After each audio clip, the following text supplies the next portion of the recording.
Нови импозантни откритија во манастирскиот комплекс Зрзе, единствен од ваков тип во регионот. На само 100 метри од манастирот е откриена ранохристијанска базилика од 5 век. Со овие и доказите дека во пештерите под манастирот имало монаси уште во 9 век, пред појавата на организираното монаштво на Света Гора.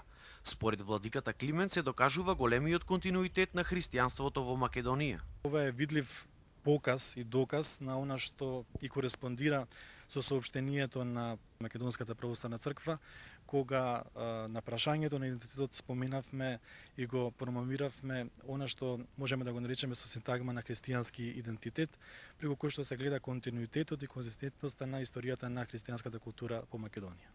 Бидејќи базиликата е со големи димензии за да биде самостоен објект, се претпоставува дека на тој простор постоела една поголема населба, чии тврдини се планира во иднина целосно да се возобноват, заедно со пештерите.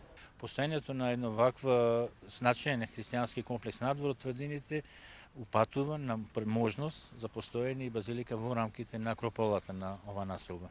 До сега во оваа целина се откриени околу 50 монашки пештери распределени на 7 нивоа на оваа бигорна карпа. Со изградбата на туристичките патеки кои се во тек, обновувањето на пештерите, изградбата на музејот сите пронајдени артефакти, Зрзе во иднина би можело да стане главна туристичка дестинација на манастирскиот туризам.